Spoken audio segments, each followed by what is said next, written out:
Welcome to iDream media. So పూర్వకాలంలో బొడ్డులో నూనె వేయడం ఖచ్చితంగా చేసేవారు. దానివల్ల ఏంటంటే చాలా రకాల ఆరోగ్య లాభాలు కలుగుతాయని నమ్మేవారు. ఇక కొన్ని రోజులు గడిచాక దాన్ని పాటించడం లేదు, అనారోగ్య సమస్యలు వెంటాడుతూనే ఉన్నాయి. అయితే బొడ్డులో నూనె వేయడం వెనుకున్న సైంటిఫిక్ రీజన్ ఏంటి, మరి ఏ ఆయిల్స్ వేస్తే ఎలాంటి అనారోగ్య సమస్యలకు చెక్ పెట్టవచ్చు, వివరాలు తెలుసుకుందాం. ఈరోజు మనతో పాటు ఉన్నారు ప్రముఖ vegetable therapist and sun spiritual society founder Vikramaditya guruji గారు. గురుగారు నమస్కారం అండి. సూర్యోస్మి తల్లి. గురూజీ, అంటే మనం పూర్వకాలంలో ఒకప్పుడు పాటించి మర్చిపోయినవి వాటిని సైంటిఫిక్ రీజన్స్తో పాటు చెప్తూ ఉన్నారు. అయితే ఈ బొడ్డులో నూనె వేయడం అనేది మనం జనరల్గా ఒక 5-6 ఏళ్ళ పిల్లల వరకు చేస్తాం, అలాగా తర్వాత మర్చిపోతారు. ఇప్పుడైతే అసలు పూర్తిగా మర్చిపోయారు. సో అసలు ఎందుకు బొడ్డులో నూనె అనేది ఎందుకు వేయాలి, ఆ పద్ధతిని ఎందుకు పాటించాలి, ఏ ఆయిల్స్ యూస్ చేస్తే ఎలాంటి ఆరోగ్య లాభాలు కలుగుతాయి? అంటే అది కేవలం బొడ్డులో నూనె ఒక్కటే కాదమ్మా. అంటే చివరికి మిగిలింది అది బొడ్డులో నూనె వరకు వచ్చి ఆగాం. కనీసం అదన్నా గుర్తుంది. మామూలుగా ఏంటంటే మనకి పండగల్లో మీకు తలంటు స్నానం చేయించేటప్పుడు పండగలకి, ముఖ్యంగా పండగలకి, మామూలుగా అయితే రెగ్యులర్గా వారానికి ఒకసారి తైలాభ్యంగన స్నానం అనేది మనకి ఆరోగ్యాన్ని, ఐశ్వర్యాన్ని రెండింటిని కూడా ఇస్తారు. అలక్ష్మీ దోష పరిహారార్థం తైలాభ్యాంగన స్నానం అంటారు. అలక్ష్మి అంటే ఏంటి? లక్ష్మి కాని లక్ష్మీదేవి ఎన్ని రకాలుగా ఉంది?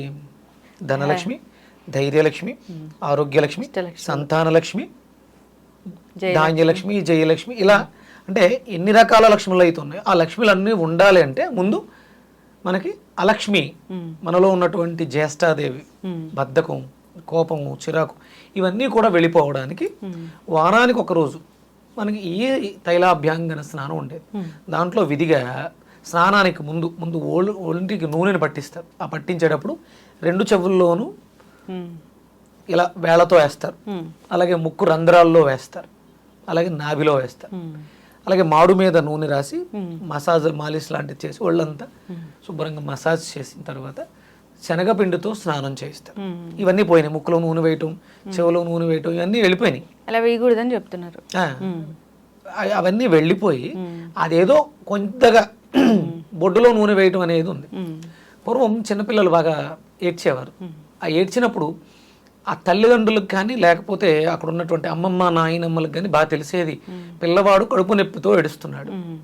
సాధారణంగా పెద్దగా ఏడుపులు వేరే వాటికి ఏమి ఉండవు.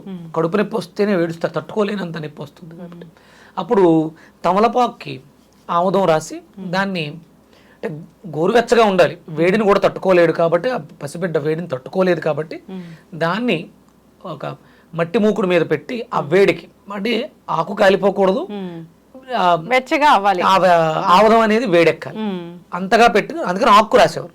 దాన్ని తీసుకొచ్చి పొట్ట మీద వేస్తే కాసేపటికి వాడికి ఆ వేడి వల్ల, వామ్నెస్ వల్ల కడుపు నొప్పి తగ్గడం, తర్వాత ఈ క్యాస్టర్ ఆయిల్లో, ఆముదంలో ఉన్నటువంటి యాంటీబ్యాక్టీరియల్ ఎఫెక్ట్ ఏదైతే ఉందో అది నాభి ద్వారా, అంటే మన శరీరంలో వాయువులు, అపాన వాయువు, వ్యాన, ఉదాన, సమాన వాయువులు ఉంటాయి కదా, వాయువులు ప్రకోపం చెందడం ద్వారా పొట్టలో ఆ నొప్పి వచ్చింది.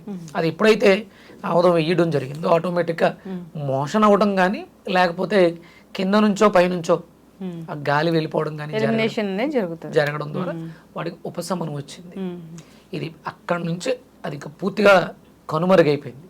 ప్రతి వాళ్ళ ఇళ్లలోనూ పూర్వం వేప నూనె ఉండేది, ఆవాల నూనె ఉండేది, నువ్వుల నూనె ఉండేది, వేరుశనగ నూనె ఉండేది, అంటే గానుగు నూనె, ఇలా కొన్ని రకాల నూనెలన్నీ ఉండేవి. సందర్భానుసారం సీజన్ మారినప్పుడల్లా ఒక్కొక్క నూనెని ఒక్కొక్క విధంగా వాడుకుంటూ, మ్యాక్సిమం మనకి చూడండి ఇళ్లలో ఆముదం దీపం పెడతారు, చదువు బాగా వస్తుంది, కళ్ళకి మంచి.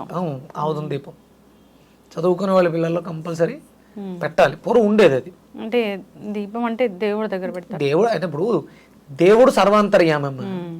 ఇందులో ప్రస్థానంగా మనకి ఈశాన్యం మూల పెట్టడం అనేది, అంటే ఈశాన్యం ఈశ్వర స్థానం మంచిది అని అక్కడ ఒక మందిరాన్ని ఏర్పాటు చేసుకుని అక్కడ దీపం పెట్టడం. అంటే సాధారణంగా మనకి ఉత్తరం నుంచి ఎంటర్ అవటం, తూర్పు నుంచి ఎంటర్ అవడం ఎక్కువగా ఉండేవి. అప్పుడు ఏమవుతాయి, ఇవి ఈశాన్యం అంటే దానికి దగ్గరగానే ఉంటాయి తూర్పు డోర్లకి. అంటే బయట నుంచి ఎలాంటి సూక్ష్మ క్రిమి, చెడు కూడా రాకుండా ఉంటుంది ఆ దీపం పెట్టడం వల్ల. ఇప్పుడు సూర్యోదయానికి పూర్వం నిద్ర లేసినప్పుడు పెడతారు దీపం, సూర్యాస్తమయం దగ్గరలో పెడతారు. చీకటి పడుతుందన్నప్పుడు దీపం పెడతారు. చీకటి నుంచి మనం త్వరగా లేచాం, సూర్యోదయం అవడానికి ముందు పెడతారు. ఇవి రెండూ కూడా మనకి దారిని చూపిస్తాయి. దీపం ఏం చేస్తుంది? దారిని చూపిస్తుంది. అందులో ఆ ఒక్కొక్క అంటే అప్పుడు ఆవు నెయ్యితో దీపం పెడితే ఒక ఫలితం, నువ్వుల నూనెతో పెడితే ఒక ఫలితం, కొబ్బరి నూనెతో పెడితే ఒక ఫలితం, ఇలా ఒక్కొక్క దానికి ఒకటి.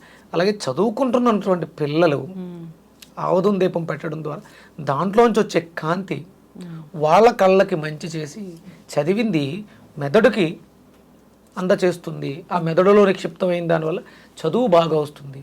ఇది గణపతికి ప్రీతికరంగా పెట్టడం, ఇలాంటివన్నీ ఉన్నాయి. మరి ఇవే నూనెలు దీపం పెట్టడం ద్వారా ఫలితాలను వచ్చినాయి. ఇక్కడ నావేంటి? అగ్ని. దీంట్లో వేయడం ద్వారా అంటే ఆ దీపం అంటించాం అనుకుందాం, వేడి చేసి బొడ్డులో నాభిలో వేసాం. అప్పుడు లోపల జరగాల్సిన క్రియలు ఏమున్నాయి? ఇవన్నీ అయిపోయి ఉన్నాయి. చక్రం బ్లాక్ అయిపోయింది, అయిపోయింది. దానివల్ల సమస్యలు వస్తున్నాయి. మనిషి జీవితం అంతా కూడా మణిపూరక చక్రం మీద ఆధారపడి ఉంటుంది. ఆ చక్రం బ్లాక్ అయిందా, లేకపోతే మనకి రెండు కండిషన్స్లో ఉంటుంది. అయితే డిప్లేషను, లేకపోతే కంజెషన్. తక్కువగా ఉంది ఎనర్జీ, బలహీనంగా ఉంటుంది చక్రం, అంటే అరుగుదల వ్యవస్థ పనిచేయదు. డిప్లికేటెడ్ బాగా ఎక్కువగా ఉంది, కంజెస్ట్ అయిపోయింది, అప్పుడు బాగా ఎనర్జీ బాగా బ్లాక్ అయిపోయింది. ఎక్కువ ఎనర్జీ ఉండడం వల్ల కూడా చక్రాన్ని ఇబ్బంది పెట్టేస్తుంది. దానివల్ల కూడా సమస్యలు అంటే విపరీతంగా ఆకలేసేయడం కానీ, ఎక్కువ తినేయడం కానీ ఓవర్గా జరుగుతుంటుంది ప్రతిదీ. అది సర్వత్రా వర్జిత్ అన్నారు. శక్తి లేకపోవడము ప్రమాదమే, శక్తి ఎక్కువైపోవడం కూడా ప్రమాదం.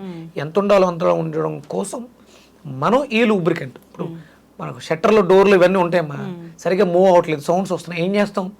ఏదో ఒక లూబ్రికెంట్, మీకు గ్రీజ్ లాంటిది పెడతాం. ఇక్కడ ఇది కూడా ఒక వ్యవస్థ కాబట్టి సమస్య వచ్చింది కాబట్టి ఇప్పుడు మనం మాట్లాడుతాం. మామూలుగా ఆరోగ్యంగా ఉంటే రెగ్యులర్గా ప్రతిరోజు చేస్తే దీని గురించి మనం ప్రత్యేకంగా మాట్లాడుకోకట్లేదు. ఏ ఆయిల్ వేస్తే ఎలాంటి ఆరోగ్య లాభాలు కలుగుతాయంటే, అంటే ఇప్పుడు ఒక్కొక్క ఆయిల్కి ఒక్కొక్క గుణం ఉంది. మనకి ఆముదం తీసుకుందాం, క్యాస్టర్ ఆయిల్, కడుపు నొప్పి తగ్గుతుంది. ఎందువల్ల? మన కడుపు నొప్పి ఎందుకు వస్తుంది? వాయువుల ప్రకోపం, వాతం పెరగటం వల్ల వస్తుంది. దాని నుంచి ఒకటే బ్లోటింగ్ ఉంది, కడుపు ఉబ్బరంగా ఉంది అన్నప్పుడు మనం ఆముదాన్ని వేడి చేసి నైట్ పడుకునేటప్పుడు బొడ్డులో ఒక 2 చుక్కలు వేసి శుభ్రంగా మసాజ్ చేసుకుని పడుకుంటే ఈ వాతం వల్ల వచ్చినటువంటి కడుపు నొప్పులు, మీకు లేడీస్లో మెన్సెస్ పెయిన్స్, వీటికి అద్భుతంగా పనిచేస్తుంది. అలాగే ఇప్పుడు నువ్వుల నూనె ఉంది. నువ్వులలో ఉండేది ఏంటి? కాల్షియం. కాల్షియం డెఫిషియన్సీ వల్ల వచ్చే ప్రాబ్లమ్స్ ఏంటి? పెయిన్స్, మోకాళ్ళ నొప్పులు, జాయింట్ పెయిన్స్ ఇలాంటివి వస్తాయి. అంటే నువ్వుల నూనెని వేడి చేసి బొడ్డులో వేసి మసాజ్ చేయడం ద్వారా ఏం తగ్గుతుంది? పెయిన్ రిలీఫ్ ఆయిల్ అది. ఇప్పుడు మీకు ఫెర్టిలిటీ ప్రాబ్లమ్స్ బాగా ఎక్కువగా, స్త్రీలలో అండవృద్ధి లేదు. మీకు కొబ్బరికాయని తీసుకోండి, కొబ్బరికాయ మధ్యలో హాలో ఉంటుంది, ముందు వాటర్ ఉంటుంది, తర్వాత అదే వాటరు లోపల ఉన్నటువంటి మొత్తం ఆ పదార్థం, తెల్లటి పదార్థం కూడా, కొబ్బరి కూడా మీకు పువ్వుగా మారిపోతుంది. తర్వాత అదే మళ్ళీ జీవాన్ని తీసుకొని మొలకెత్తుతుంది. అంటే ఇది పిండోత్పత్తికి దోహదం చేస్తుంది. కొబ్బరి నూనె బొడ్డులో వేసుకుంటే ఫెర్టిలిటీ సమస్య నుంచి బయటపడేస్తుంది. మీకు అక్కడ లాజిక్ చూడండి. నువ్వుల నూనెలో, నువ్వులలో హాలో ఉండదు. పప్పాయిని సూచిస్తారు, పప్పాయి కూడా హాలో ఉంటుంది, దాంట్లో గింజలు ఉంటాయి, అది మొలకెత్తడానికి. అంటే చాలా సింబాలిక్ గా చెప్పారు. ఇదంతా పూర్వులు మనకి చెప్పినటువంటి. కొబ్బరిలో కూడా ఆ ఫెర్టిలిటీకి సంబంధించి లోపల నీరు, మీకు ఊంబులో ఏముంటుంది? జలం ఉంటుంది. ఆ జలంలో పిండం అభివృద్ధి చెందుతుంది. కొబ్బరిలో ఉండేది ఫస్ట్ లేతగా ఉన్నప్పుడు జలం ఉంది, తర్వాత అది కొబ్బరిగా పరిణామం తీసుకుంది. అంటే మీ యూట్రస్ లో దాన్ని ఏమంటారు? ఎండోమెట్రియోసిస్, మెత్తటి పొర, దాన్ని అంటిపెట్టుకుని పిండం డెవలప్ చెందింది. ఆ వాటర్ అందులో ఉన్నటువంటి కణం వృద్ధి చెంది పిండంగా పెరిగింది. రేపు పొద్దున అది పువ్వుగా మారింది. ఆ పువ్వు మొలకై బయటకు వచ్చింది, బిడ్డ బయటకు వచ్చింది. ఇంత లాజిక్. ఇది కొబ్బరి నూనె అంటే ఇన్ఫెర్టిలిటీ సమస్యలతో ఇది ఒకటే కారణం కాదు, ఇది మనకి సపోర్ట్ చేస్తుంది. చాలా వరకు మనకి hormonal imbalance, vitamin D deficiencies, వీటిలన్నింటినీ కొంచెం కూడా మనకి ఈ కొబ్బరి నూనె నాభిలో వేసుకోవడం ద్వారా మసాజ్ చేసుకుంటాం. రెగ్యులర్గా చేయాలి. ఏదో ఒక రోజు వేసేస్తే అయిపోయింది కాదు. రెగ్యులర్గా మనకు సమస్య ఉంది, మీకు మెన్సెస్ టైంలో పీరియడ్స్లో పెయిన్స్ వస్తున్నాయి, లేకపోతే హెవీ బ్లీడ్ అవుతుంది, మీరు రెగ్యులర్గా రోజు విడిచి రోజు ఒకరోజు ఆముదం వేసుకోవచ్చు, ఒకరోజు కొబ్బరి నూనె. దీనివల్ల వచ్చిన ప్రమాదం ఏమీ లేదు. న్యాచురల్, కెమికల్ కాకుండా బయట మీరు సొంతంగా తయారు చేయించుకున్నటువంటి. అంటే ఆముదాన్ని సాధారణంగా ఎవరో కూడా పొల్యూట్ చేయరు, దాన్ని మనకి ఆ ప్రాబ్లం లేదు. కొబ్బరి నూనె అయితే మనకి డబ్బాల్లో బాటిల్స్లో వచ్చేదైతే కెమికల్ అయి ఉండొచ్చు. అందుకని ఏంటంటే మనం సొంతంగా అవి ఇప్పుడు కోల్డ్ ప్రెస్ మిషన్స్ వచ్చినాయి కాబట్టి వాళ్ళ దగ్గరికి వెళ్ళి మంచి నువ్వు కొబ్బరి నూనె తీసుకొని నాభిలో వేసుకోవడం ద్వారా మీకు గర్భసంచి సంబంధించిన సమస్యలు, ఫెర్టిలిటీ సమస్యలు బయటపడడానికి అవకాశం ఉంటుంది. ఇంకా చాలా రకాలు ఉన్నాయి. ఆల్మండ్ ఆయిల్ ఉంది. ఇవన్నీ కూడా అంటే కొంచెం బ్రెయిన్ కి సంబంధించి ఆల్మండ్ వేసుకోవడం వల్ల, రోజ్మేరీ ఆయిల్స్ అని, పెప్మెంట్ ఆయిల్స్ అని చాలా రకాలు ఉన్నాయి. మీకు అంటే అవన్నీ ఎసెన్షియల్ ఆయిల్స్ దొరికితే ఆ ఫ్లేవర్స్ మిక్స్ చేసుకుని మీకు ఇష్టమైన ఫ్లేవర్ మీకు అర్థమవుతుంది, మీకు ఏమవసరం అనేది మీ బ్రెయిన్ చెప్తుంది. దాన్ని కొబ్బరి నూనెలో మిక్స్ చేసుకోవడం ద్వారా, నువ్వుల నూనెలో మిక్స్ చేసుకోవడం ద్వారా ఎసెన్షియల్ ఆయిల్స్ ఇలా కూడా వాడుకోవడం ద్వారా ఫస్ట్ ఏంటంటే ప్రశాంతత వస్తుంది, పీస్ ఆఫ్ మైండ్ వస్తుంది, మంచి నిద్ర వస్తుంది. ఎందుకంటే ఇది కామ్ అవ్వాలంటే ఇది బాగుండాలి, చక్రం మణిపూరకం బాగుండాలి, నాభి బాగుండాలి. అందుకని ప్రతిరోజు కూడా చిన్న పిల్లల దగ్గర నుంచి అందరూ కూడా నాభిలో ఏదో ఒక ఆయిల్ మనం బెడ్ పక్కన పెట్టుకుని పడుకునేటప్పుడు 2 చుక్కలు వేసుకుని చేతికి రాసుకుని దాంట్లో ఎలా అనుకుని జీర్ణం వాతాపి జీర్ణం ఇలా అనుకోవచ్చు. ఏదైనా మంత్రం ఓం మణి పద్మేహం, ఓం మణి అంటే ఇది మణిపూరకము, మణి పద్మేహం అంటే పద్మంలో ఉన్నటువంటి మణి ఏదైతే ఉందో అది జ్ఞానం, నాలెడ్జ్. ఆ మంత్రాన్ని అనుకుంటే ఓం మణి పద్మేహం, ఓం మణి పద్మేహం అనుకుంటే ముక్తి, మోక్షము, ఆరోగ్యం కూడా చేకూరుతుంది. ఖచ్చితంగా గురుగారు. ప్రతిదానికి సైంటిఫిక్ రీజన్ అంటే, సో ఒకప్పుడు మునులు ఋషులు ఇది పాటించాలని చెప్పారంటే వాళ్ళు ఎంతో దాన్ని అంటే ప్రోగ్రెస్ చేశాక మీరు అన్నట్టు సైన్స్ గొప్పది, మనం డెవలప్ అయ్యాం, శాస్త్రంలోంచి అభివృద్ధి చెంది సైన్స్ని తీసాం. శాస్త్రానికి ముందు సైన్స్ లేదు, శాస్త్రంలోంచి సైన్స్ వచ్చింది, అభివృద్ధి చెందాం. అంత మాత్రం నేను అభివృద్ధి చెందాను, నేను గొప్పవాడిని. నేను ఇంతకు ముందు ఎక్కడ బాల్యం నుంచి అభివృద్ధి చెందుకుంటూ వచ్చాను అంతే తప్ప నా కింద ఇంతకు ముందు ఏదీ లేదు, నేనే గొప్పవాడిని అనుకోవడం తప్పు. ఖచ్చితంగా గురుగారు. శాస్త్రానికి అభివృద్ధి సైన్స్ అయింది, మనం రీజన్స్ వెతుక్కుంటున్నాం. సో ఆ జనరల్గా కూడా ఇప్పుడు మన వంటిల్లే ఔషధశాల అని అంటారు. సో వంటింట్లో ఉండే ప్రతి వాడే లవంగాలు కావచ్చు, ఆవాలు కావచ్చు, మిరియాలు కావచ్చు, ఇవన్నీ కూడా మనకి ఆరోగ్యాన్ని చేకూర్చేవి. మరి వీటికి కూడా సైంటిఫిక్ రీజను ఈ పసుపుకి ఏముంటుంది అంటే, సో ఇప్పుడిప్పుడు డెవలప్ జరుగుతుంది. ఇప్పుడు దాంట్లో కర్కుమిన్ ఉంది, అది యాంటీ క్యాన్సర్ ప్రాపర్టీస్ కలిగి ఉందని ఇప్పుడు చెప్పారు.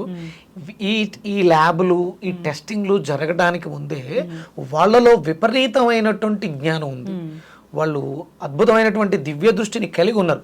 దివ్య దృష్టి మనలో కోల్పోయాం కాబట్టి ల్యాబ్కి వెళ్ళి పరీక్ష నాళికలో కెమికల్స్ మిక్స్ చేస్తే దాంట్లో ఏముందో చూస్తున్నాం. వాళ్ళు ఇవేమీ లేకుండానే విపరీతమైనటువంటి దీర్ఘ దృష్టితో వాళ్ళు చూసి దీంట్లో ఈ ప్రాపర్టీ ఉందని ఇంతకు ముందే చెప్పబడింది. ఇది ప్రతి వేదాల్లోనూ, పురాణాల్లోనూ, ఇతిహాసాల్లోనూ మన ఔషధాల గురించి, వీటి గురించి, అథర్వణ వేదంలో ఆయుర్వేదం గురించి, అందులో ఉన్నటువంటి ఔషధాల గురించి ఇంతకు ముందు ఎప్పుడో చెప్పారు. వాటిని మనం డీకోడ్ చేస్తాం తప్ప మనం ఏం పుట్టించట్లేదు. ఖచ్చితంగా గురుగారు చాలా చక్కగా చెప్పారండి. పాటించాలని కోరుకుందాం. పెద్దలు ఏదైనా చెప్తే అది చద్దన్నం మూటే అంటారు, ఎంత మంచిదో అది. మళ్ళీ చద్దన్నం అంటే గుర్తు చేసుకోవాల్సిందే, అది ఇప్పుడు వేరే ఇతర దేశాల్లో అయితే అది మంచి ప్రోబయోటిక్ అయిపోయింది. సో ఖచ్చితంగా గురుగారు చాలా చక్కటి ఇన్ఫర్మేషన్ అండి, ధన్యవాదాలు. సూర్యస్మిత.